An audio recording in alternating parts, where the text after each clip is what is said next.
அனைவருக்கும் வணக்கம். அனைவரையும் வணங்கி மகிழ்கிறேன்.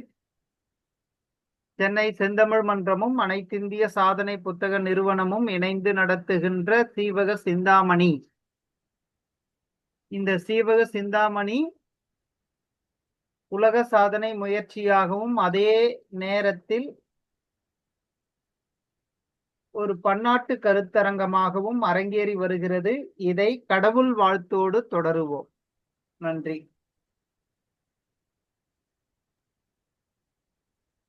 மூவா முதலா உலகம் ஒரு மூன்றும் ஏத்த தாவாத இன்பம் தலையாயது தன்னின் எய்தி ஓவாது நின்ற குணத்து ஒன்னிதி செல்வன் என்ப தேவாதி தேவன் அவன் சேவடி சேர்தும் அன்றே தேவாதி தேவன் அவன் சேவடி சேர்தும் அன்றே. மறைமேல் பசும் பொன் எழுத்திட்டதே போல் அம்பொன் பிதிர்வின் மறுவாயிரத்தெட்டணிந்து வெம்பும் சுடரின் சுடரும் திருமூர்த்தி விண்ணோர் அம்பன் முடிமேல் அடித்தாமரை சென்னி வைப்பாம். அம்பொன் முடிமேல் அடித்தாமரை சென்னி வைப்பாம். அனைவருக்கும் நன்றிங்கம்மா. நன்றி. ரொம்ப அழகா கடவுள் வாழ்த்தோடு நாம் இன்றைய நிகழ்வை தொடர்கிறோம். ரொம்ப அழகாக இந்த சீவக சிந்தாமணி இன்றைக்கு 73வது அமர்வு தொடர்கிறது. இந்த 73வது அமர்வு மிக அற்புதமாக தொடங்கி இருக்கிறது. இதனுடைய பாடுபொருள் 1751வது பாடலிலிருந்து 1775வது பாடல் வரை நமக்கு வழங்க காத்து கொண்டிருக்கும் அம்மையார் முனைவர் தா. பிரேமா, துறை தலைவர் தமிழ்துறை, மார்கிரியோகோரியஸ் கலை மற்றும் அறிவியல் கல்லூரி, முகப்பேறு மேற்கு, சென்னை 37. இந்த கல்லூரியில் மிகச் சிறப்பாக பணியாற்றி வரும் அம்மையார் அவர்களை சென்னை செந்தமிழ் மன்றமும் அனைத்திந்திய சாதனை புத்தக நிறுவனமும் இணைந்து வருக வருக என வரவேற்பதில் பெருமகிழ்ச்சி கொள்கின்றோம். வாருங்கள் அம்மா.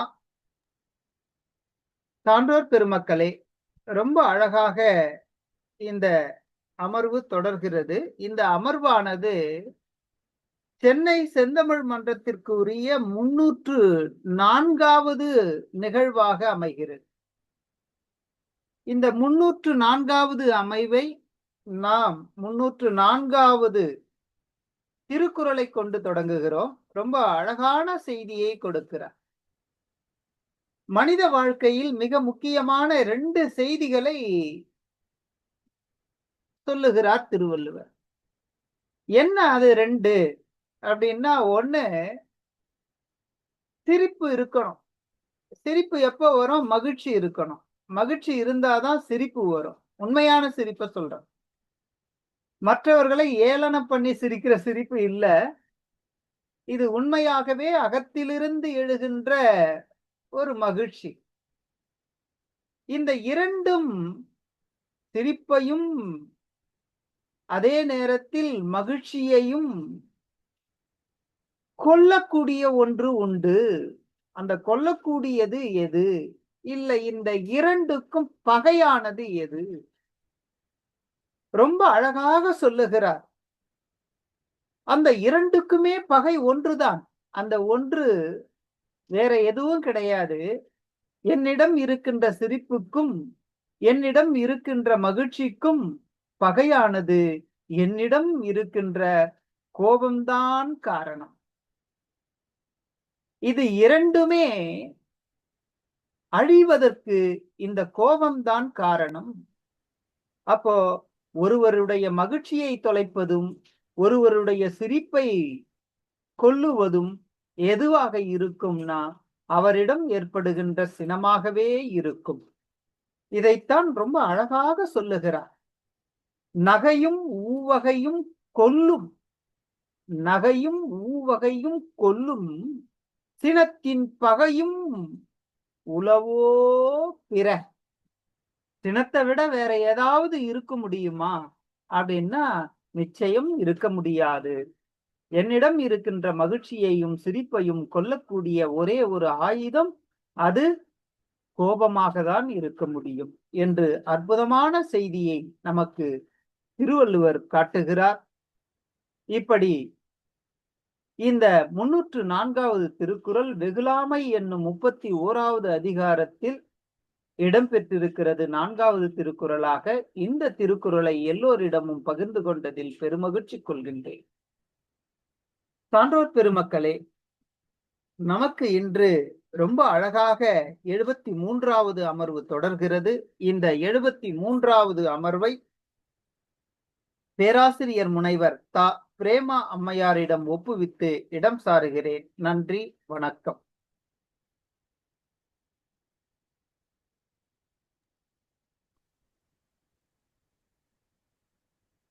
அனைவருக்கும் இனிய மாலை வணக்கம்.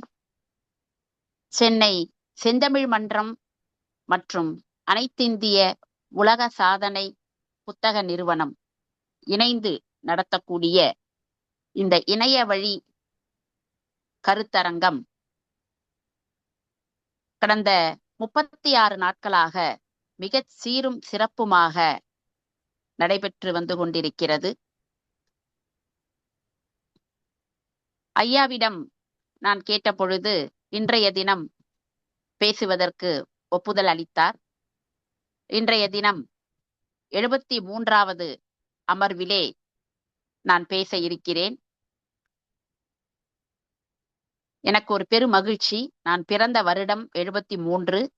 எனக்கு பேச வாய்ப்பளித்த அமர்வின் எண்ணும் 73. சந்தோஷம் அளிக்கிறது. வாய்ப்பு கொடுத்தமைக்கு முனைவர் ரமேஷ் ஐயா அவர்களுக்கு நன்றியினை இந்நேரத்திலே உரித்தாக்கிக் கொள்கிறேன்.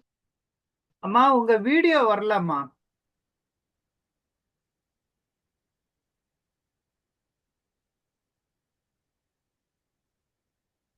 இப்ப சரியா வருதுங்கம்மா. நன்றிங்க ஐயா, நன்றி. சென்னை செந்தமிழ் மன்றம் கடந்த 3-4 ஆண்டுகளாக பல்வேறு பணிகளை செய்து வந்து கொண்டிருக்கிறது. பல சான்றோர்களை, தமிழ் ஆர்வலர்களை, தமிழ் பேராசிரியர்களை அழைத்து ஒவ்வொரு வாரமும் ஒரு தலைப்பிலே ஒரு அழகான கருத்தரங்கத்தை நடத்தி வந்து கொண்டிருக்கிறது. சற்று வித்தியாசமாக, கூடுதல் சிறப்பாக உலக சாதனை படைப்பதற்காக அனைத்திந்திய உலக சாதனை புத்தக நிறுவனத்தோடு இணைந்து இந்த கருத்தரங்கத்தினை அற்புதமாக ஏற்பாடு செய்து அருமையாக தொடர்ச்சியாக இதனை நடத்தி கொண்டு வருகின்றீர்கள். உங்கள் முயற்சிக்கும் உழைப்புக்கும் நன்றிகளும் வாழ்த்துக்களும். எத்தனையோ இலக்கியங்கள் இருக்கின்றன. அதிலே காப்பியத்தை நீங்கள் தேர்வு செய்தது மகிழ்ச்சி அளிக்கிறது. குறிப்பாக அதிலும் சீவக சிந்தாமணியை தேர்ந்தெடுத்து கிட்டத்தட்ட 66-67 நாட்களுக்கு இதை கொண்டு வருகின்றீர்கள். இது ஒரு சாதாரண பணி அல்ல. ஒரு நாள் 2 நாள் நடத்துவதே இன்றைய சூழலில் மிகப்பெரிய ஒரு போராட்டமாக இருக்கக்கூடிய காலகட்டத்தில் நீங்கள் தொடர்ச்சியாக 2 மாத காலமாக இதை நடத்துவதற்கு ஏற்பாடு செய்திருக்கிறீர்கள். இந்த பணி செவனே சிறக்க என்னுடைய வாழ்த்துக்கள். இப்பொழுது சீவக சிந்தாமணியை குறித்து பேசச் செல்வோம்.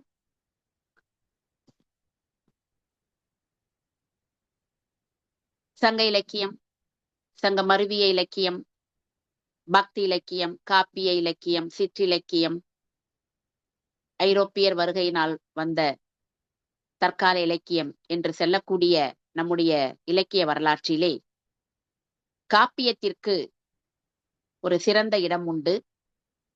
அதிலும் குறிப்பாக ஐம்பெரும் காப்பியங்கள் என்று சொல்லப்போனால் அதற்கு ஒரு தனி சிறந்த இடம் உண்டு. எப்படி என்றால், தமிழன்னை பொதுவாக ஆடை பாதி ஆள் பாதி என்று சொல்லுவார்கள்.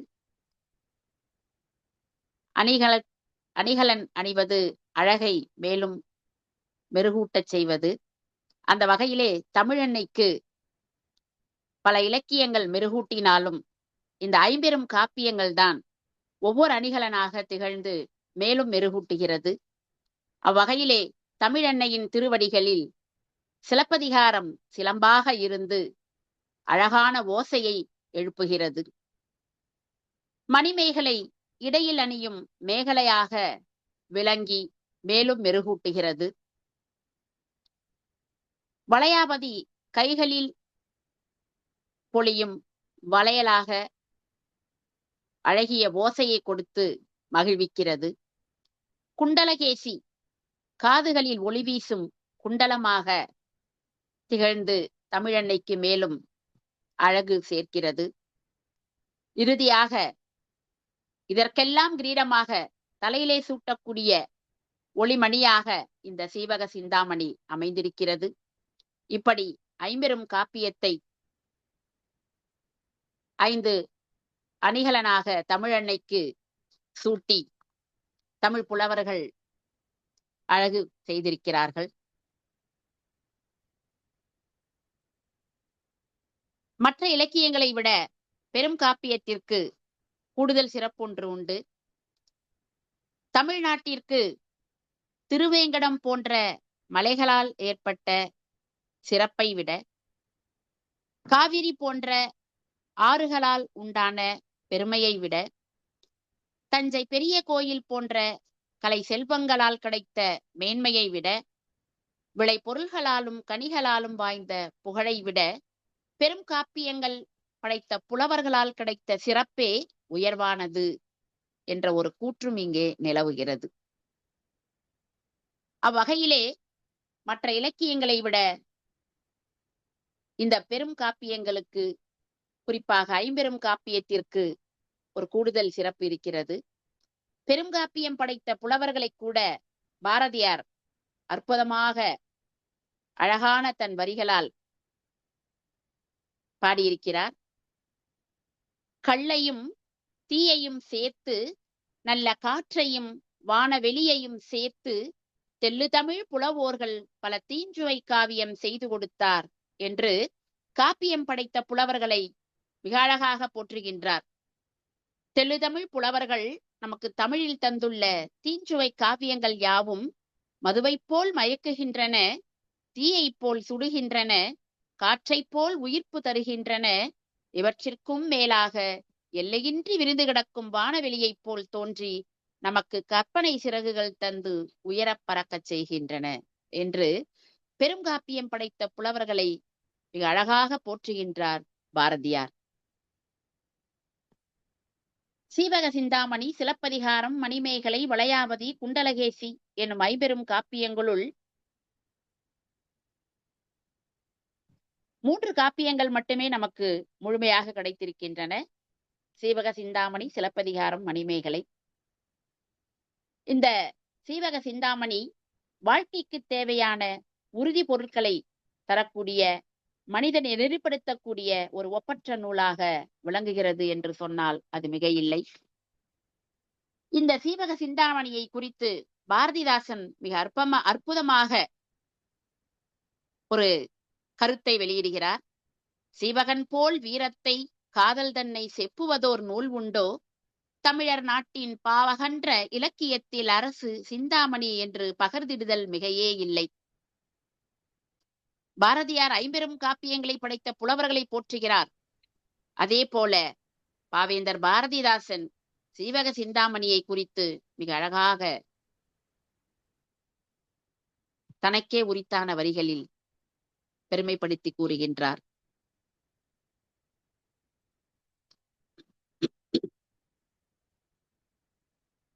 எப்படி இந்த பாரதியாரும் பாரதிதாசனும் காப்பியத்தை குறித்தும் சீவக சிந்தாமணி குறித்தும் புகழ்ந்து பேசியிருக்கிறார்களோ அதே போல தமிழ்த்தென்றல் திருவிக அவர்களும் காப்பியம் ஒவ்வொன்றும் தனி உலகமாய் காட்சி தருகிறது. தமிழ் காவிய உலகத்திலே அது தரும் இன்பத்தை மிக அழகாக போற்றி உரைக்கிறார்.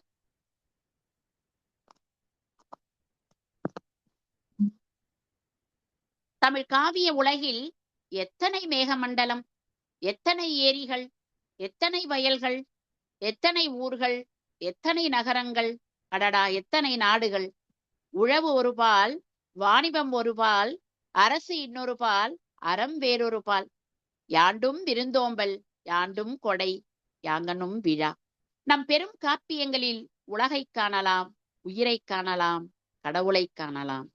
காவிய இன்பம் பேரின்பம் பேரின்பம் என்று காப்பியம் குறித்து மிக அழகாக அதனுடைய சிறப்பை, அதனுடைய இன்பத்தை ரொம்ப அற்புதமாக திருவிக அவர்கள் வெளிப்படுத்தியிருக்கிறார். பல வகையான இன்ப அனுபவங்களை எல்லாம் ஒரே இடத்தில் ஒரே காலத்தில் நமக்கு அளிப்பது இந்த பெரும் காப்பியம்தான் என்று சொல்வதோடு மட்டுமல்லாமல் இத்தனையையும் தரக்கூடிய ஒரே காப்பியம் சீவக சிந்தாமணி என்றும் நாம் எடுத்துக்கொள்ளலாம். ஏனென்றால் சீவக சிந்தாமணியை பதிப்பித்த உவேசா அவர்கள் ரொம்ப அழகா சொல்றார்.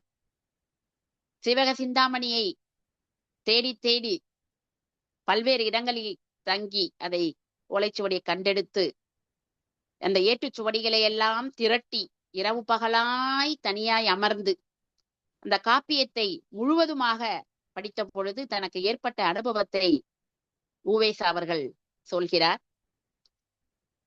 தனிமையிலே திருத்தக்க தேவர் என்னை எங்கெல்லாமோ அழைத்து செல்வார். ஏனென்றால் இவர் இரவு பகலாக இதை தனியாக அமர்ந்து வாசிக்கிறார். இந்த ஓலைச்சுவடி எல்லாம் எல்லாத்தையும் தேடி கண்டுபிடிச்சு சேகரிச்சு வச்ச பிறகு இதை தனியாக அமர்ந்து இந்த சிவக சிந்தாமணி நூலை படிக்கிறார்.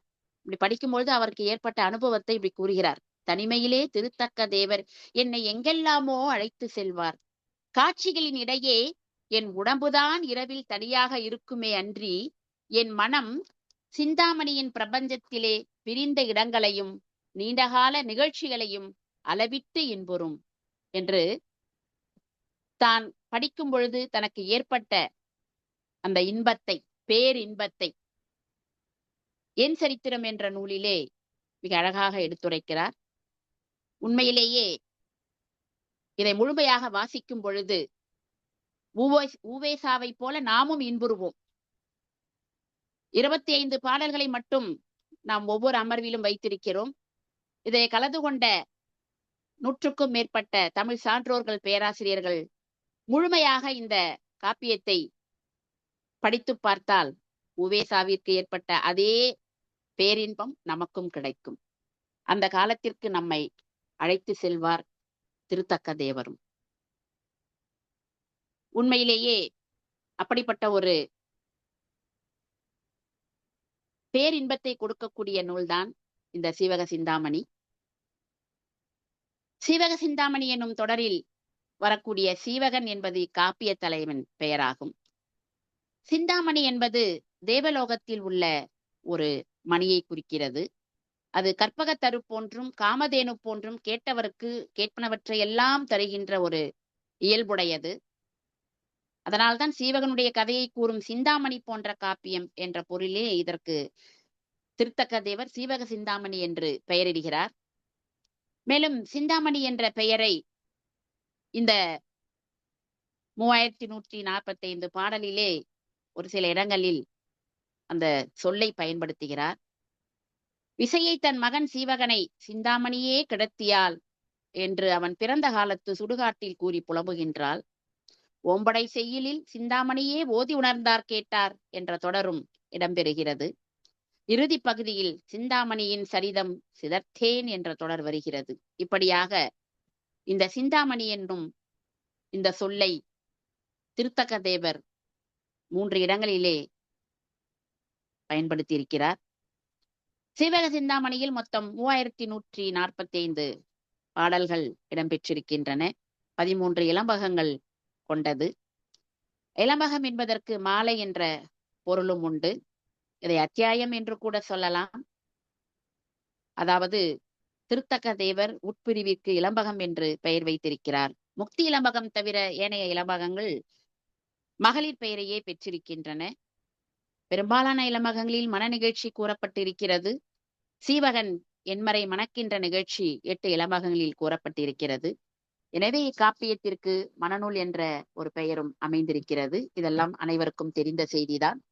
திருத்தக்க தேவர் தான் முதலாக பல இனிய ஓசைகளை உடைய பல வகையான பாடல்களை கொண்டு இந்த காப்பியத்தை இயற்றியிருக்கிறார். கற்பனை வளமும் சொல் நயமும் பொருள் நலமும் இந்நூலிலே எங்கனும் சிறந்து இருப்பதை நம்மால் காண முடிகிறது. இத்தகைய சிறப்புகளை கொண்டுள்ள சிந்தாமணி காப்பியத்திற்கு உச்சிமேல் புலவர்குள் நச்சினார்க்கினியர் என்னும் பெருப்புகழை பெற்ற நச்சினார்க்கினியர் முதல் முறையாக அரிய ஓர் உரையை எழுதியிருக்கிறார்.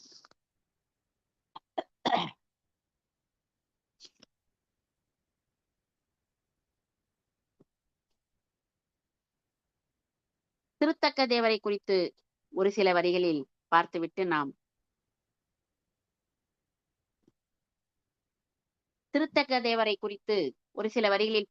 நாம் பாடலுக்கு செல்வோம்.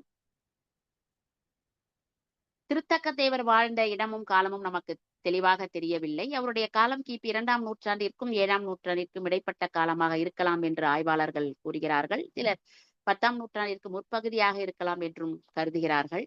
இவர் சோழர் குடியில் பிறந்தவர் என்றும் இளமையிலேயே கல்வி கேள்விகளில் சிறந்து விளங்கியவர் என்றும் வடமொழி பயிற்சி மிக்கவர் என்றும் இவரை புகழ்ந்து கூறுகிறார்கள். காமம், பொய், கொலை, கள், சூதாடல் என்ற 5 வகை தீமைகளை தன் வாழ்க்கையிலிருந்து அகற்றியவர். சமண துறவியாகவே வாழ்ந்தவர். உள்ளத்தால் பொய்யாது ஒழுகும் வாழ்க்கையை பெற்றவர். இந்த சிவக சிந்தாமணியை எழுதுவதற்கான சூழல் எப்படி வந்தது என்று அனைவரும் அறிந்ததுதான். சமணர் சமயத்தவர் துறவரம் பாட வல்லவர்களை தவிர அகப்பொருள் சுவைமிக்க இன்பத்துறை பாடல்களை பாடுதல் அறியார் என்று இகழ்ந்து கூறியதை கேட்டு தன்னுடைய ஆசிரியரை பார்த்து இப்படிப்பட்ட ஒரு நூலை எழுதுவதற்கு அவரிடம் அனுமதி பெற்று இந்த நூலை எழுதுகிறார். அப்பொழுது நரிவிருத்தம் என்ற நூலை அவர் பாட சொன்ன பொழுது பாடி பிறகு ஒப்புதல் பெற்று இந்த நூலை அவர் எழுதியதாக நாம் அனைவரும் அறிந்த ஒரு செய்திதான்.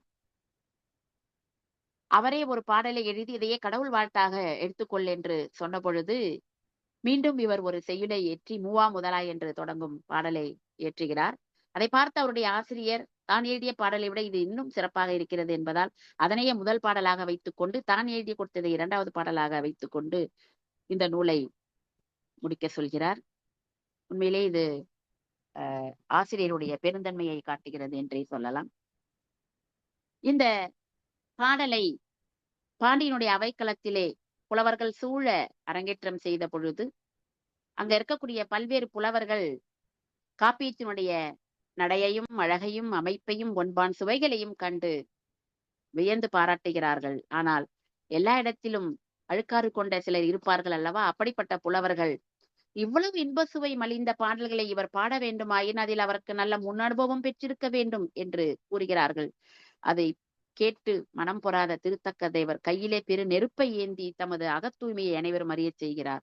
குறை கூறிய அந்த புலவர்கள் எல்லாம் தமது பிழையை பொறுத்தருளுமாறு வேண்டுகிறார்கள். பாண்டிய மன்னனும் தேவரின் அருந்திரலை பலவாறு வியந்து பாராட்டுகிறார். விருத்தம் என்னும் பாடல்களை கொண்டு பெருங்காப்பியம் பாடியவர்களில் இவர் முதன்மையானவராக திகழ்கிறார். மற்ற காப்பியங்களில் படலம், சருக்கம் போன்ற உட்பிரிவுகள் இருக்க இவர் தம்முடைய நூலில் இளம்பகம் என்ற உட்பிரிவை கொண்டார். வேறு எந்த நூலிலும் இப்படி இளம்பகம் என்ற உட்பிரிவினை நாம் காண முடியாது. பின்வந்த கம்பர் போன்ற பெரும் புலவர்களுக்கெல்லாம் சீவக சிந்தாமணி ஒரு கலங்கரை விளக்கமாக திகழ்ந்திருக்கிறது என்று சொன்னால் அதிலே மிகையான கருத்தில்லை. ஏனென்றால் சிந்தாமணி என்னும் பார்க்கடலில் இருந்து ஒரு அகப்பை கம்பர் மொண்டு கொண்டு ராமாயணத்தை இயற்றினார் என்ற வரியை நாம் கேள்விப்பட்டிருக்கிறோம்.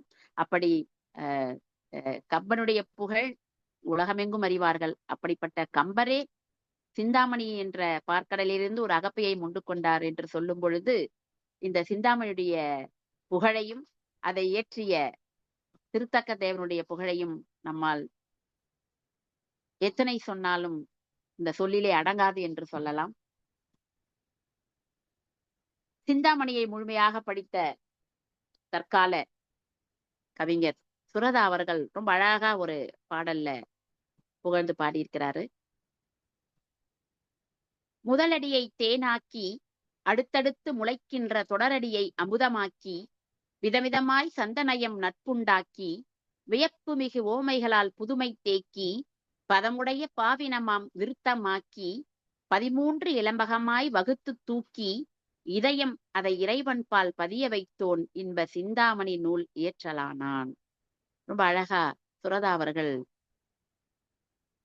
திருத்தக்க தேவரை அவருடைய சிந்தாமணி நூலை குறித்து பாராட்டியிருக்கிறார். இந்த ஒரு பாடலே போதும் சிந்தாமணியினுடைய புகழை அறிவதற்கு.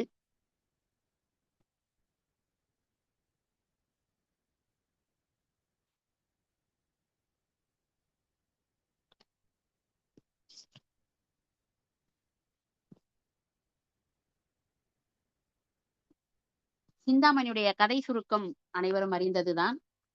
அதை நான் ஒரு 2 நிமிடங்களில் சொல்லிவிடுகின்றேன். ஏனென்றால் எனக்கு கொடுக்கப்பட்டுள்ள அந்த 25 பாடல்களில் சீவகன் நந்தட்டனிடம் நான் இதுநாள் வரை எங்கே இருந்தேன் என்று சொல்லும் பொழுது இதில் வரக்கூடிய 8 பெண்களிலே 4 பெண்களை மனது கொண்ட அந்த விஷயத்தை அவர் பகிர்ந்து கொள்கிறார். அதனால் சிந்தாமணியுடைய அந்த சுருக்கத்தை ஒரு 2 நிமிடங்களில் நான் சொல்லிவிட்டு பாடலுக்கு சென்று விடுகிறேன். அனைவரும் அறிந்ததுதான். ஏமாங்கத நாட்டின் தலைநகரம் ராசமாபுரத்திலே இருந்த சச்சந்தன் தன் மனைவின் பேரழகில் மயங்கி ஆட்சி பொறுப்பை அமைச்சரிடம் கொடுத்துவிட்டு அந்த புறமே கதியாக கிடந்ததால் ஆட்சியை இழக்க நேரிடுகிறது, உயிரே இறக்க நேரிடுகிறது. அதை அறிந்த விசையை மயிர்பொறி ஒன்று செய்து அதிலே ஏற்றி இடுகாட்டிலே அந்த மயிர்பொறி இறங்குகிறது. அங்கே அழகான ஒரு குழந்தை, ஆண் குழந்தை பிறக்கிறது. அந்த குழந்தையை அங்கேயே விட்டுவிட நினைக்கிறாள். இறந்த குழந்தையை புதைக்க அங்கே வந்த கந்துக்கடன் இடுகாட்டில் கிடந்த விசையின் குழந்தை எடுத்து சென்று வளர்க்கின்றான். அப்பொழுது சீவ என்ற ஒரு ஒளி, தும்மல் ஒளி, அந்த குழந்தை தும்புகிறது. அந்த ஒளி கேட்டு அந்த குழந்தைக்கு சீவகன் என்று பெயர் சூட்டுகிறான். பிறகு கந்துக்கடன் மகனாக வளரும் சீவகன் அங்கே அச்சனந்தி முனிவரிடம் கல்வி கற்கிறான். அவர் மூலமாக தன்னுடைய பிறப்பு வரலாறை எல்லாம் உணர்கிறான். அவருடைய அறிவுரைக்கேற்ப தன் தந்தையை கொண்டோனை பழிவாங்க தக்க சமயத்தை எண்ணி காத்திருக்கிறான். வேடுவர்கள் கவர்ந்து சென்ற நந்தகோன் ஆனிரையை மீட்டு தருவதற்காக அந்த கோவிந்தையை மணமுடிக்க தன் தோழனுக்கு பதுமுகனுக்கு மனம் செய்விக்கிறான். பிறகு சீவகன் யாழிலே வல்ல காந்திரவதத்தை மணக்கிறான்.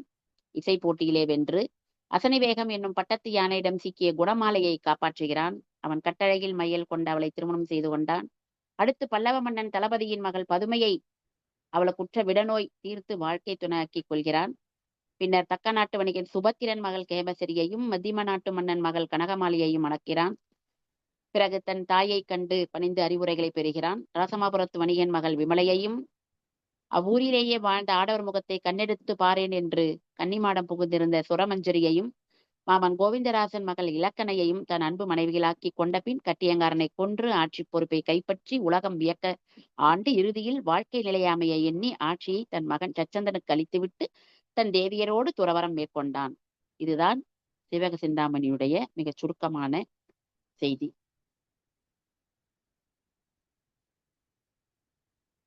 இந்த சீவக சிந்தாமணியை மேலை நாட்டவர் கூட புகழ்ந்து சொல்லியிருக்கிறார்கள். காவிய இலக்கணம் முற்றும் கொண்டது என்பதால் மட்டுமல்ல, வாழ்க்கை இலக்கணம் அத்தனையும் வரையறுத்து சொல்லும் நூல் இது என்பதாலே இதன் பெருமை மாமேருவை போல் உயர்ந்து நிற்கிறது. திருத்தக்க தேவர் தமிழ் கவிஞர்களுக்குள்ளே தலை சிறந்தவர் என்று வீரமாமுனிவர் இவரை பாராட்டியிருக்கிறார்.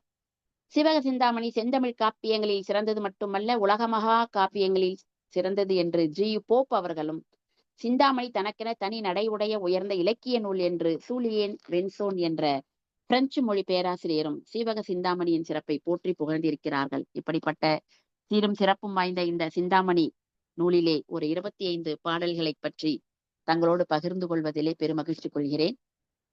1751வது பாடல்.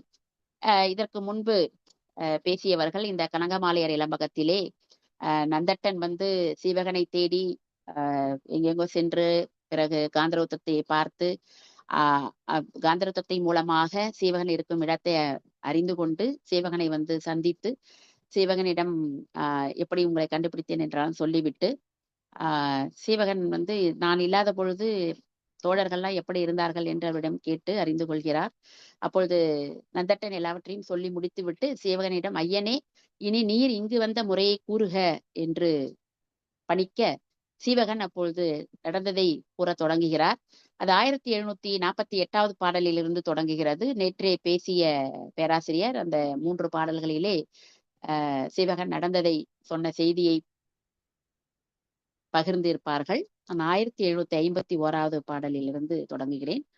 கூட நீர் நின்ற பெற்றி கண்டிப்பால் நோக்குவேற்கோர் கேடகம் வாளோடு ஏந்தி கெடுக இந்நகரம் என்னா மாடத்தின் உச்சி நின்ற மலைமகள் தம்மை கண்டே ஆடவர் குழுவை ஒப்பாய் அஞ்சினேன் அதன் கண் என்றான். அதாவது நந்தட்டனிடம் சொல்கிறார், நீ தோழர் கூட்டத்தோடு இருந்த நிலையை கண்டு உங்களை ஏவ எண்ணாமல் இப்புறம் நான் திரும்பிக் கொண்டேன். கேடயத்தையும் வாளையும் ஏந்தி இந்நகரம் அழியட்டும் என்று போரிட நினைத்த பொழுது அந்த அரண்மனை மேல் மாடத்திலே நின்ற காந்தரோதத்தின் இயல்பை கண்டு ஆடவர் கூட்டத்தில் புலியை போன்றவனே நகரத்தை அழிக்க நினைத்த செயலை அஞ்சி அதை செய்யாது கைவிட்டேன். இந்த நகரத்தை அழிக்கலாம் என்று நினைத்தேன். ஆனால் காந்தரோதத்தை பார்த்த பிறகு அந்த அரண்மனையை அந்த நகரத்தை அழிப்பதை நான் நிறுத்தி கொண்டேன் என்று சொல்கிறார். அடுத்த பாடலிலே பெண்ணிடர் விடுப்ப வாழவில் சாதலே பெரிது நன்றென்று எண்ணினேன் நமர்கள் வீயும் இயல்பினால் நெருக்கப்பட்டு கண்ணி நான் இயக்க தன்னை சிந்தித்தேன் கடவுள் வாழ்த்தி அண்ணல் வந்து அழுங்கத் தோன்றியாங்கு என்னை கொண்டு போந்தான். அதாவது மனைவியின் உதவியால் ஏற்பட்ட துன்பத்தை போக்கிக் கொள்வதை விட சாவதே நல்லதென்று நான் எண்ணினேன். நம் சுற்றமெல்லாம் இறந்துபடக்கூடிய நிலையோடு முன் செய்த தீவினை பயனும் வந்து நெருக்க இப்பொழுது நான் என்ன செய்வது என்று தெரியாமல் அருகப்பெருமானை வேண்டிக் கொண்டேன். அருகப்பெருமான் திருவருளே அல்லாது வேறில்லை. இங்கே இது சமண சமய நூல் என்பதால் அந்த அருகப்பெருமானை கொண்டு வந்து இங்கே இணைக்கிறார் திருத்தக்க தேவர் அவர்கள். அப்பெருமானை போற்றி நான் வணங்கிய பொழுது சுதஞ்சனனை நினைக்கின்றேன். அவனும் உடனே வந்து என்னை தலையால் பிணித்திருந்தவர் வருந்திட என்னை விடுவித்து வான்வழியே கொண்டு சென்றான். எனக்கு ஏற்பட்ட இந்த வருத்தத்தை நீக்கி வான்வழியே கொண்டு செல்கின்றார் சுதஞ்சனன். இறைவன் வேண்டிக் கொண்ட பொழுது வந்து எனக்கு உதவி செய்ய வருகிறார். மந்திரம் ஒன்றும் தந்து வானவன் விடுப்பச் செல்வேற்கு இந்திர திருவில் சூழ்ந்த இனமழை குழாத்தின் வேழம் கொந்தழல் காட்டுத் தீயில் வளைப்புண்ட குழாத்தை நோக்கி சிந்தித்து கவன்று நிற்ப திருமழை பொழிந்ததன்று. சுதஞ்சனன் தனக்கு ஒரு 3 மந்திரத்தை கற்றுக் கொடுத்து செல்லும் வழியை கூறி இப்படி செல்ல வேண்டும் என்று எனக்கு வழியை கூறி அங்கிருந்து பிரியாவிடை கொடுத்து அனுப்புகிறார். அது என்ன 3 மந்திரங்கள் என்றால், சுதஞ்சனன் கற்றுக் கொடுத்த அந்த 3 மந்திரங்கள், ஒன்று விரைந்து பாயும் அம்பினை பூட்டி எய்து ஆண்களும் பெண்களும் இன்புணர்வு கொள்ளச் செய்யும் காமனும் விரும்பும் குரலை தரும் மந்திரம். 2 பாம்பு மற்றும் விஷப்பூச்சிகளின் நஞ்சினையும் நோய்களையும் போக்கும் மந்திரம். 3வது விரும்பி வேண்டிய உடலை தரும் மந்திரம். இந்த 3 மந்திரங்களையும் இந்த சுதஞ்சனன் எனக்கு கற்றுக் கொடுத்தான். பின் நான் செல்லுகின்ற வழியிலே வானவில்லால் சூழப்பட்ட மேக கூட்டத்தை போல பெரு நெருப்புடைய காட்டுத்தீயால் வளைக்கப்பட்ட யானை கூட்டத்தை பார்த்து வருந்தி தெய்வத்தை நினைத்து நிற்க. ஏனென்றால் அவன் செல்லும் வழியிலே மிகப்பெரிய அது ஒரு யானை கூட்டம் இருக்கிறது. அங்கிருந்து எப்படி தப்பிப்பது என்று தெரியவில்லை. உடனே தெய்வத்தை நினைத்து நிற்க நல்ல மழை அங்கே பொழிந்ததாக சீவகன் நந்தட்டிடம் சொல்கின்றார். வெல் களிற்று அச்சம் நீங்கி விரைவோடு வனத்தின் ஏகி பல்லவதேயம் நன்னி தனபதி என்னும் மன்னன் நல்வனப்புடைய தேவி கிலோத்தமை பெற்ற நம்பி செல்வன் மற்றும் உலோகபாலன் திருமகள் பதுமை என்பால்.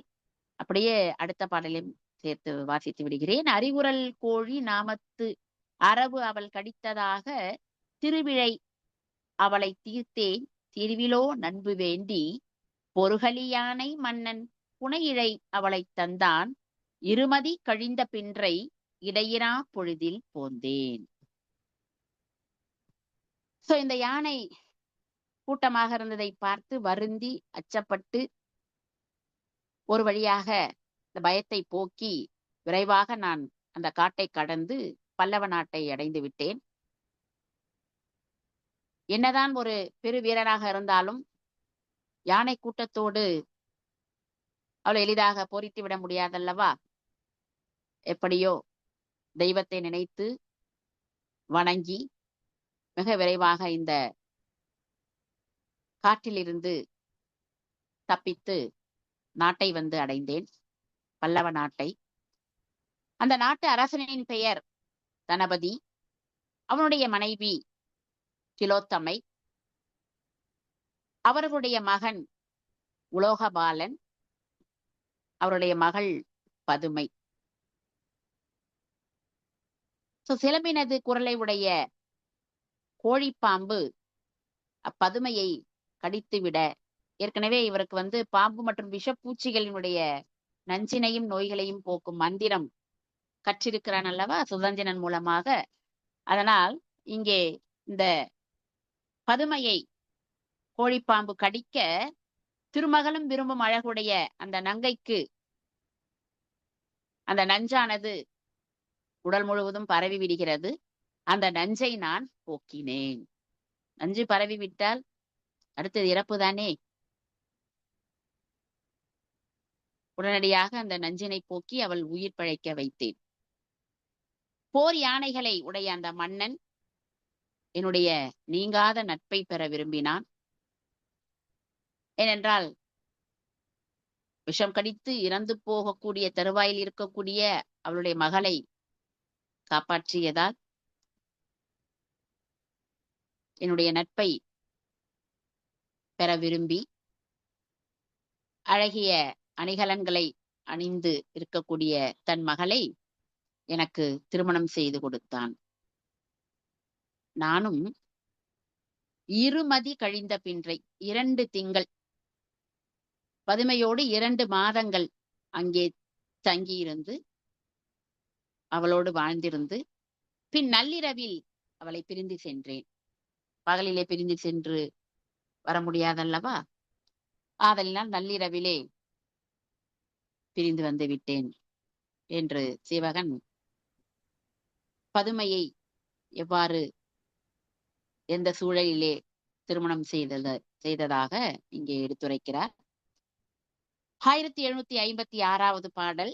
வாவிப்புள் நடையினாலை வஞ்சித்து தக்க நாட்டை மேவியான் காணலுற்று சார்தலும் இப்பருளுள்ளான் தூவி பொன்மாட மூதுர் சுபத்திரன் என்னை கண்டே ஆவிக்கண் அறிவு போல அளவலா அன்புபட்டான்.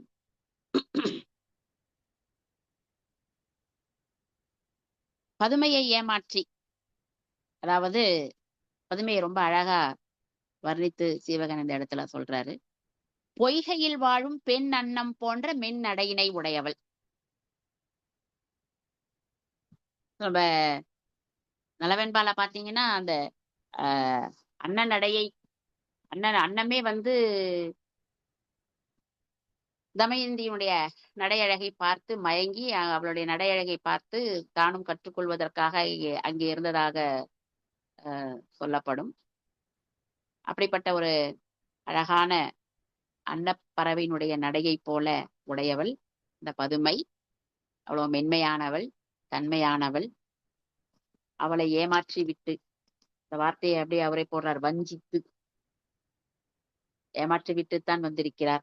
ஏமாற்றி நான் தக்க நாட்டை காண விரும்பி அங்கே சென்றேன். கிளிச்சிறை என்னும் பொன்னாலான மாளிகைகளை உடைய அந்த நகரில் இப்பர் என்னும் வணிகர் குடியுள் தோன்றியவனான சுபத்திரன் என்பான் என்னை கண்டுகொண்டான். சோ வணிக குடியிலே தோன்றிய சுபத்திரன் என்னை கண்டுகொண்டு உயிரிடம் உறவு கொண்டு மகிழும் அறிவை போல பழகி அன்பு கொண்டான். சோ இந்த இப்பர் என்பது வணிக குடியில் இருக்கக்கூடிய ஒரு பிரிவினர். சோ ரொம்ப அன்பு கொண்டு என்னோடு பழகினான்.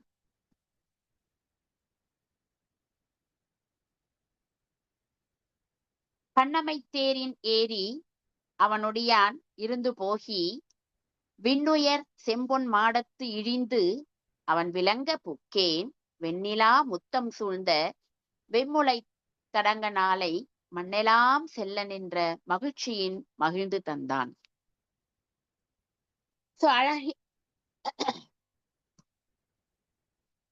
அழகாக செய்த அந்த தேரிலே ஏறி அமர்ந்து நான் சுபத்திரனோடு சென்று வானலாவி விளங்கும் பொன்மாடத்தின் அருகே இறங்கி அந்த மனை நன்கு பொலிவு பெற உள்ளே நுழைந்தேன்.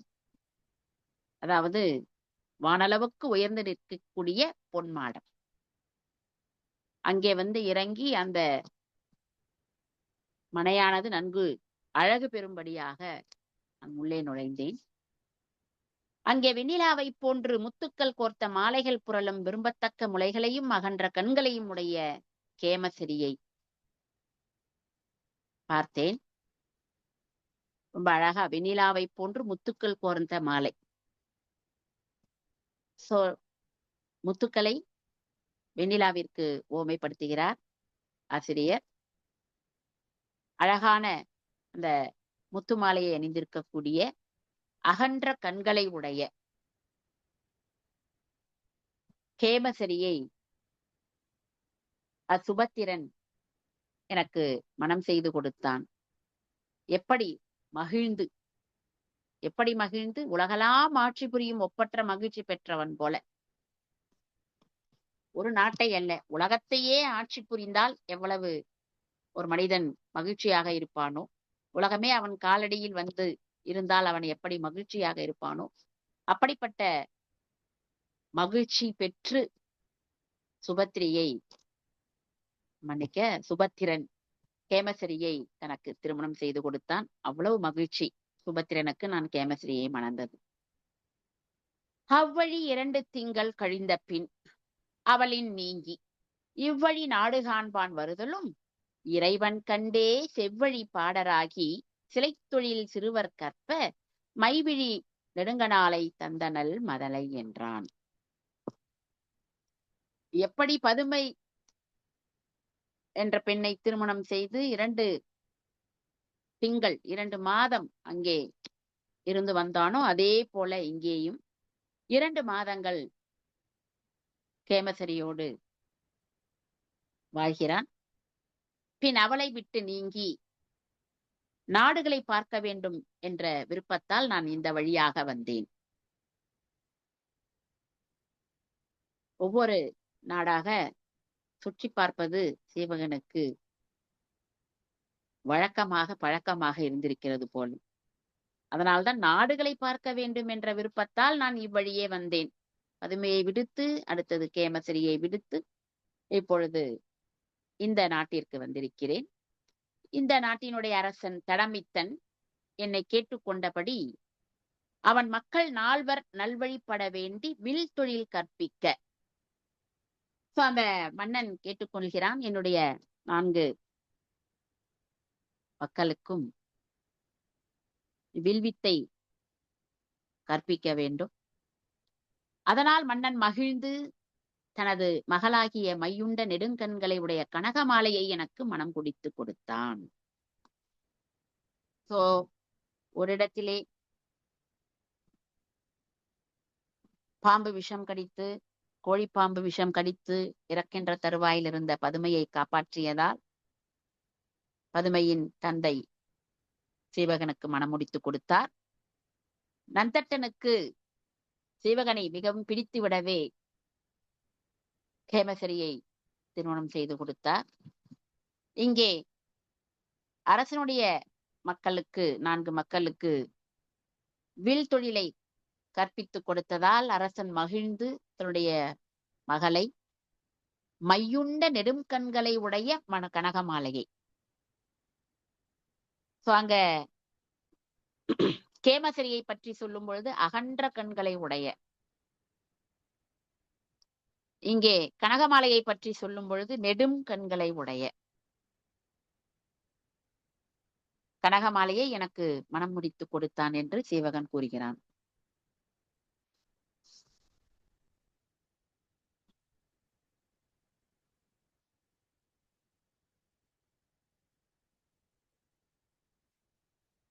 அடுத்ததாக 1759வது பாடல். தான் உழந்துற்றவெல்லாம் தம்பியை உணரக் கூறி தேன் உழந்துற்று அரற்றும் தாரான் குறவரை சிந்தித்தார்க்கு வானிழிந்து ஆங்கு கண்ணீர் மார்பகம் நனைப்ப கையால் ஊன் உமிழ்ந்து இலங்கும் வேளான் ஒற்று மற்ற இதனை சொன்னான். இப்படி அழகிய வண்டுகள் மொய்க்கக்கூடிய மாலையை அணிந்த சீவகன் தான் வரிந்து பெற்ற அனுபவங்களை எல்லாம் தன் தம்பியாக இருக்கக்கூடிய நந்தட்டன் உணர எடுத்து கூறுகிறான். பிறகு அவன் தன் பெற்றோரை எண்ணி வருந்த, மேகத்திலிருந்து மழை பொழிந்தால் எப்படி தாரை தாரையாக நீர் விழுமோ அப்படி கண்ணீரானது பெருக நந்தட்டனுடைய மார்பை அது நினைக்கிறது. அப்பொழுது ஊனை பற்றி நிற்கும் வேலையுடனாகிய சீவகன் தன் கையால் நந்தட்டன் கண்ணீரை துடைத்தான். தனது சகோதரனாக இருக்கக்கூடிய சீவகன் எந்த அளவிற்கு துன்பத்தை எல்லாம் அனுபவித்திருக்கிறார் என்பதை அறிந்த நந்தட்டன் மேகத்திலிருந்து பொழிந்த மழை நீர் எப்படி தாரை தாரையாக ஊற்றுகிறதோ அப்படி கண்ணீர் பெருக அழுது நிற்கிறான். அவன் கண்ணீரை சீவகன் துடைத்து ஆறுதல் சொல்ல தொடங்குகிறான். சீவகன் நந்தட்டனுக்கு இப்பொழுது ஆறுதல் கூறுகிறார். தின்பொருள் எய்தலாகும் செவ்வரை செகுக்கலாகும் நன்பொருள் பெண்டீர் மக்கள் யாவையும் நன்னலாகும் ஒன்பொருள் ஆவதையா உடன் பிறப்பாக்கலாகா எம்பியை இங்கு பெற்றேன் எனக்கு அரியது என்றான்.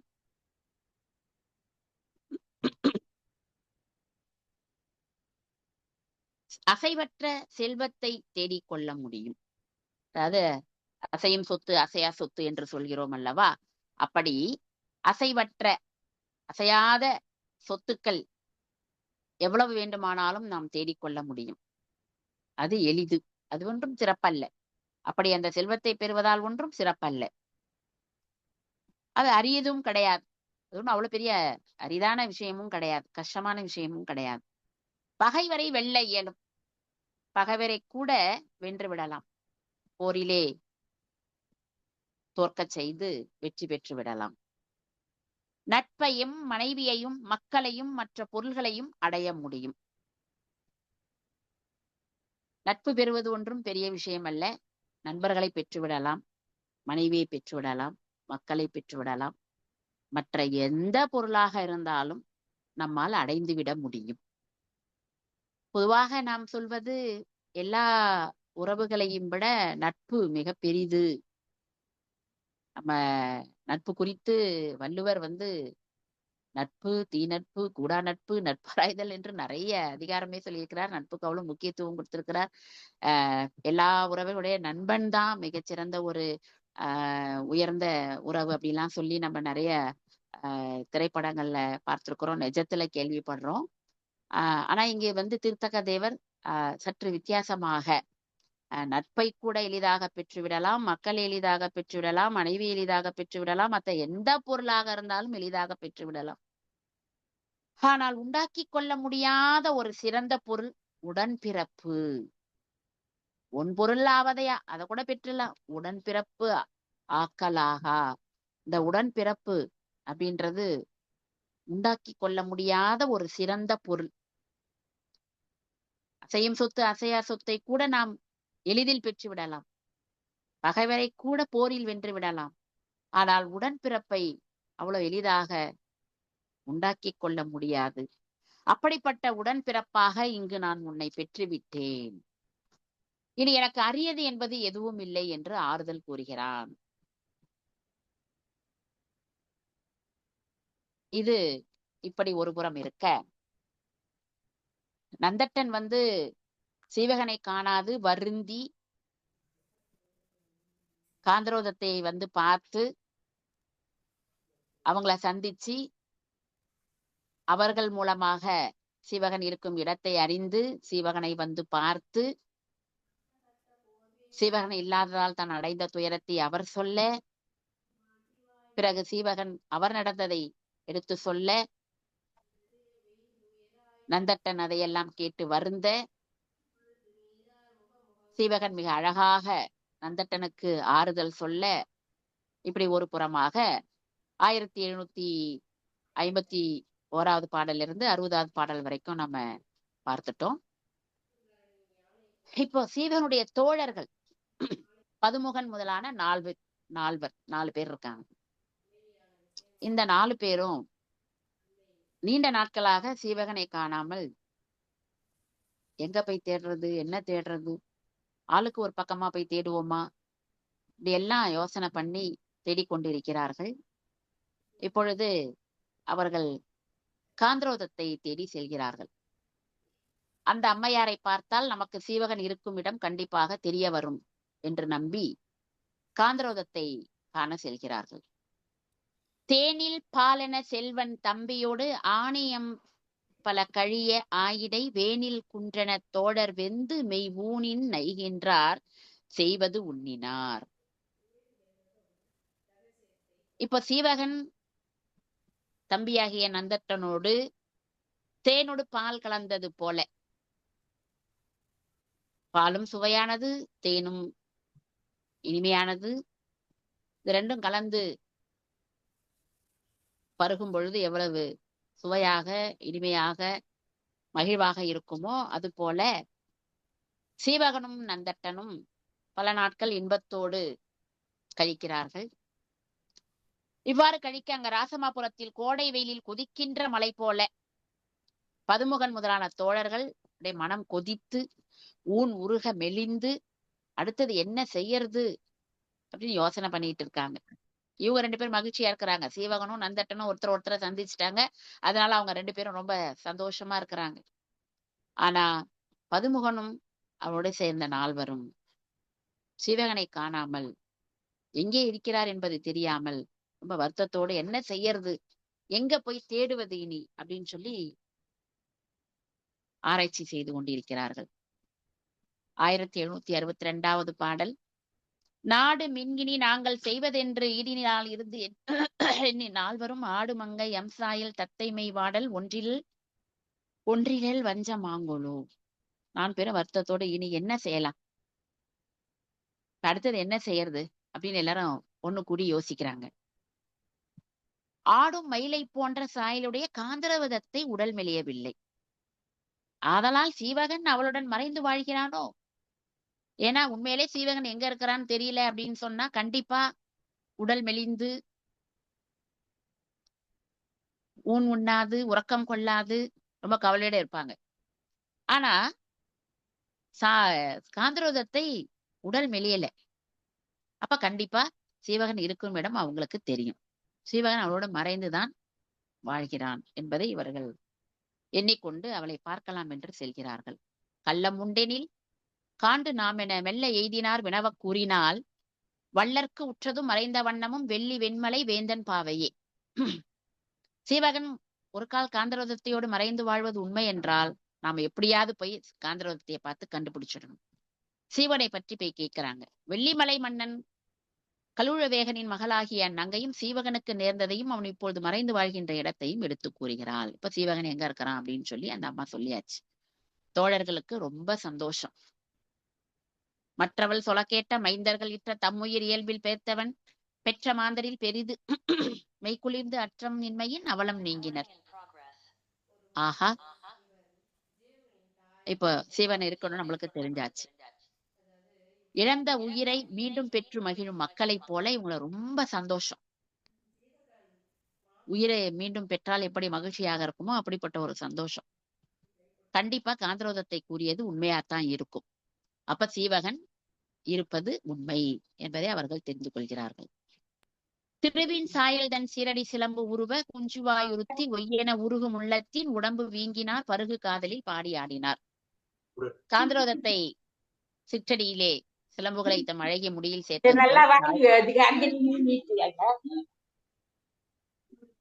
அவள் தாழ் பணிந்து வணங்குகிறார்கள். ஏனென்றால் சந்தோஷமான ஒரு செய்தியை சொல்லிட்டாங்க இல்லையா, அதனால அவங்க தாழ் பணிந்து வணங்கி, பிரிவால் வாடியவர்கள் எல்லாம் உடல் பெருக்க அன்பால் உருகும் உள்ளத்தோடு சீவகனை நாம் காணலாம், கண்டு மகிழலாம்.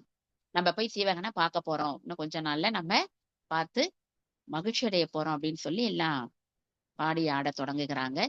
பைத்திரவத்திரை சிந்திய பல்கதிர் மொய்த்தடி நித்திலம் வைத்தன் பல்லினல் இத்திருவின் உருவம் தொழுதார் தமது எத்துயரம் கெடும் என சொன்னார். கடல் பொங்கி சிந்தி சிதறிய ஒளிக்கதிர் போல அந்த முத்துக்கள் கொத்து வச்ச பல்லு போல, அதாவது முத்துக்களை வரிசையா கோத்தது போல பற்கள் இத்திருமகளின் வடிவை தொழுதவரின் துன்பமெல்லாம் தீரும் என்று, அதாவது காந்தரோதத்தை திருவடியை தொழுதால் துன்பமெல்லாம் நீங்கிவிடும் என்று அவளையும் போற்றுகிறார்கள். இப்ப காந்தரோதத்தையிடம் சொல்லிட்டு விடைபெற்று கொண்டு தோழர்கள் சீவகன் இருக்கும் திசை நோக்கி செல்ல தொடங்குகிறார்கள். ஐயனை யாம் அவன் எய்துவம் ஆயிழை நொய்தின் உரைபொருள் உண்டெனில் நொய்தென மையெழுத்து ஊசியின் மாண்டதோர் தோட்டிடை கைவளர்க்கோதை கறந்து எழுத்திட்டாள். உடனே அவர் சொல்றாங்க, ஆராய்ந்த அணிகள் எண்கள் அணிந்த நங்கையே, நாங்க இப்போ உன்னுடைய தலைவனை, அதாவது எங்கள் தலைவனை அல்ல நம் தலைவனை காணப்போகிறோம். ஏதாவது சீவகனுக்கு நீங்கள் செய்தி சொல்லணும்னு நினைச்சீங்கன்னா நீங்க எங்களிடம் ஓலையை கொடுங்க, நாங்க கொண்டு போய் சேர்ப்பிக்கிறோம் அப்படின்னு சொன்ன உடனே மைத்தோத்து எழுதும் எழுத்தாணியிலே அழகான ஒரு கடிதத்தை காந்தரோதத்தை எழுதுறாங்க. அந்த ஓலையை எழுதி முடிக்கிறாங்க.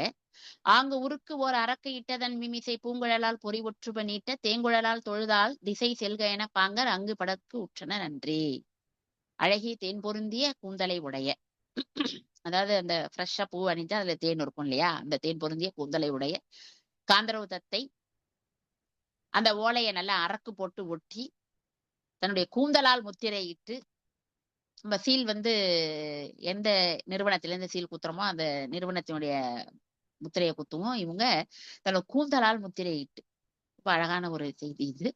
சீவகன் இருக்கும் திசை நோக்கி செல்க என்று தொழுது அவர்களிடம் அந்த ஓலையை கொடுத்து அனுப்புறாங்க. அவர்களும் அப்பொழுதே அங்கிருந்து செல்ல தொடங்குகிறார்கள். வேந்திரி அக்கனை வித்திய வெஞ்சலை காய்ந்திரிக்கும் புருவம் கருகும் கண்ணியர் ஆய்ந்திருக்கும் நரவ மலர் மாலையை வேந்திருக்கும் நிமிரு ஆர்ப்ப விடுத்தாள். அதாவது அரசர்களை அஞ்சி ஓடுவதற்கு காரணமான பாயும் கூரம்புகள் தாங்கிய வில்லை பழிக்கும் புருவத்தோடு பொருந்திய அம்பு போன்ற கண்களை உடையவள். என்ன அழகான ஒரு ஓமை பாருங்க. அரசர்களை அஞ்சி ஓடுவதற்கு காரணமாக இருக்கக்கூடிய கூரம்புகள் வில்லை பழிக்கும் புருவத்தோடு, அந்த புருவம் வில்லை போல இருக்கிறதா, அம்பு போன்ற கண்கள். சரியா, கண்கள் 1000 சொல்லும், கண்களாலே பேசிவிடலாம், வாய் சொற்களே தேவையில்லை, வல்லோரும் சொல்லியிருக்கிறார். அப்படிப்பட்ட அந்த கண்கள் அம்பு போல இருக்கிறோம். ஏனென்றால் அம்பு துளைக்கும், மார்பை துளைக்கும். சோ கண்ணே எல்லாத்தையும் சொல்லும். அந்த மாதிரி கண்களை உடைய தத்தை தேன் வழியும் மலர் மாலையை சூழ்ந்து மொய்க்கும் வண்டுகள் எழுந்தோடுமாறு தலையசைத்து போகவிட்டாள். தலையசைத்து போயிட்டு வாங்க. அழகான தேன் வழியும் மலர் மாலையை அணிந்திருக்கிறாளாம், அதிலே வண்டுகள் மொய்த்து கொண்டிருக்கிறதாம்.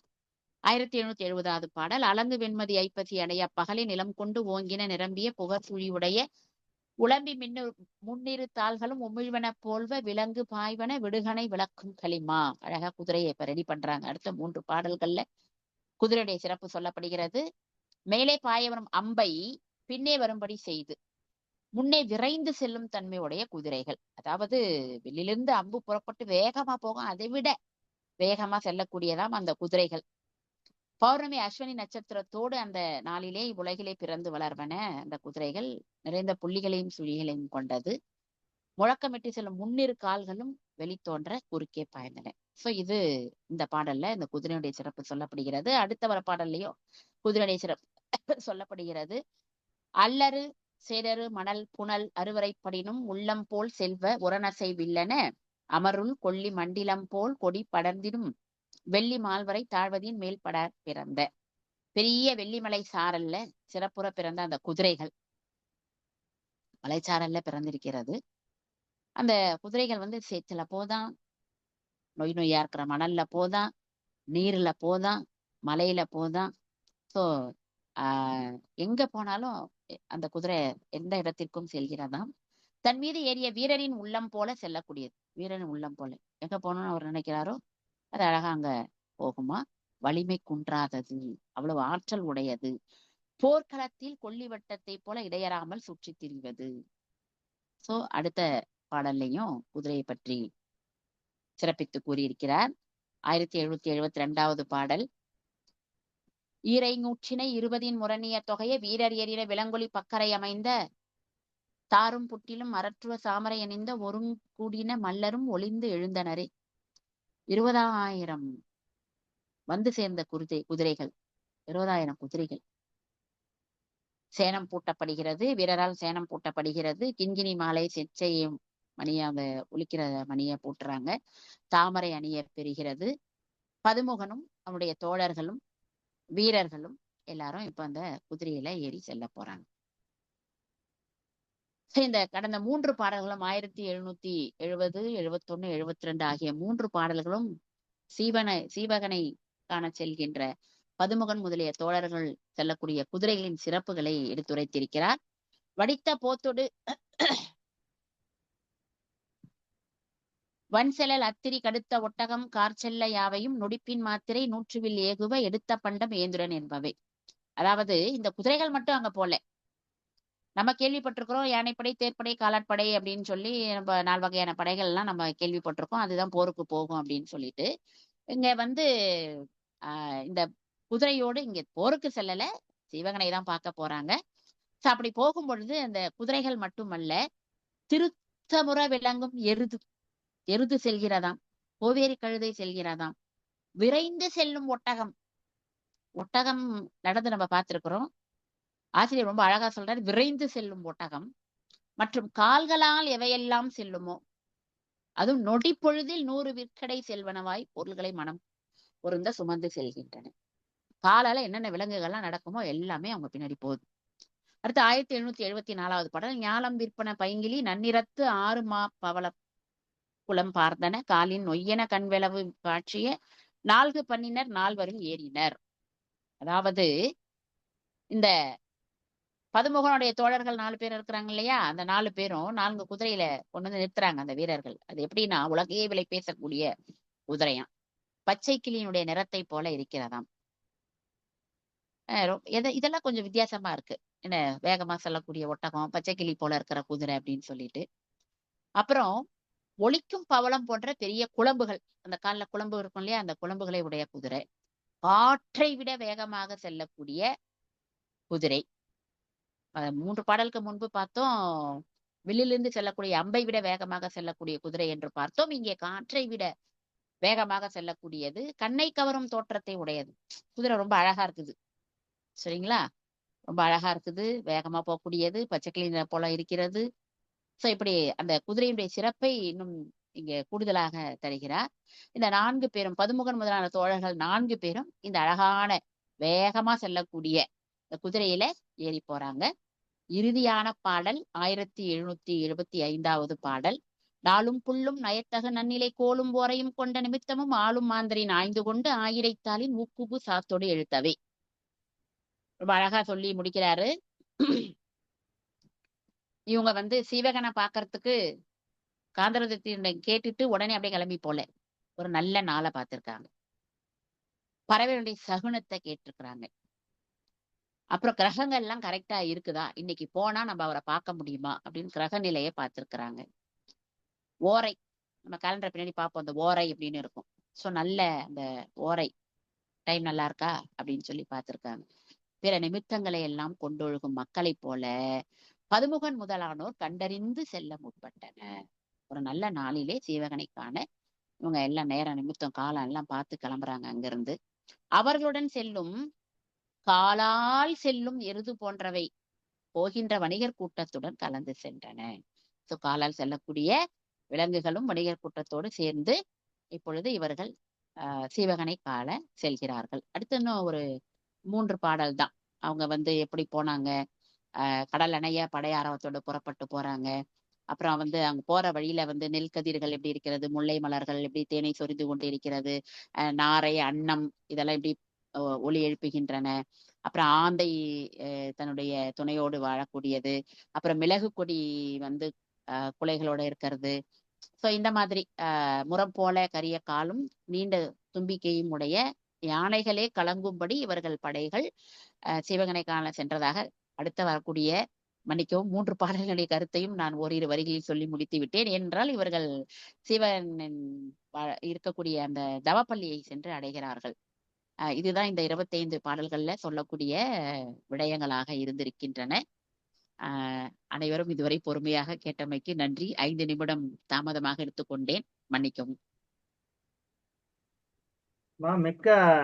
மிக அற்புதமாக தங்களுடைய உரையை அமைந்ததுமா.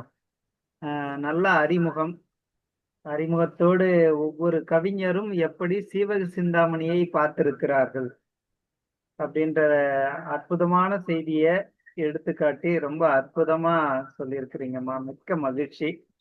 சென்னை தமிழ் மன்றமும் அனைத்திந்திய சாதனை புத்தக நிறுவனமும் இணைந்து இத்துணை சான்றோர் பெருமக்கள் முன்னிலையில் தங்களுக்கு எங்கள் மனமார்ந்த நன்றியை உரித்தாக்கி மகிழ்கிறோம்.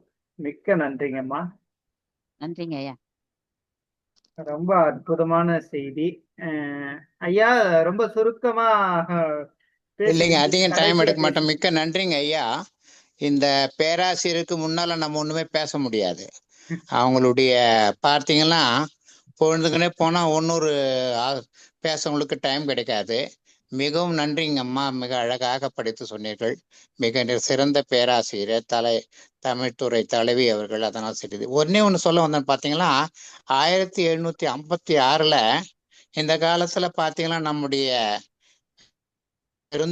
செல்வந்தர்களை பற்றி நாம் மில்லியனியர் அப்படின்ட்டு இதெல்லாம் படிக்கிறோம். அந்த காலத்தை அந்த வணிகர்ல 3 வகையா கொடுத்துருக்காங்கன்னு இப்பன் உள்ளான்னு சொல்லிட்டார். இப்பர் உள்ளான். அதை பத்தி இங்க பாத்தீங்கன்னா நச்சினார்க்கினியர் உரையில அந்த வணிகர் 3 வகையினர் என்பதும் அவர்கள் இலக்கணமும் பின்னுல வெண்பாவால் விளங்கும். இப்பர், கவிப்பர், பெருங்குடி வாணிகர் என்று ஒப்புடைய மூவர் உரைக்குங்கால் ஒப்பின் மிதியடியல் மிதியடியேறு ஆணை மிசை நோக்கி கண்காணான் நிதியுடைய ராவர் நிலத்துன்ட்டு ஜீவசம்போதன் என்ற ஒரு சமண நூல்ல இருந்து 6வது அதிகாரத்தில் 42 இல்ல 41 கொடுத்திருக்காங்க. இதை பத்தி மற்றவங்களாம் படிச்சு புண்ணிக்கலாம்.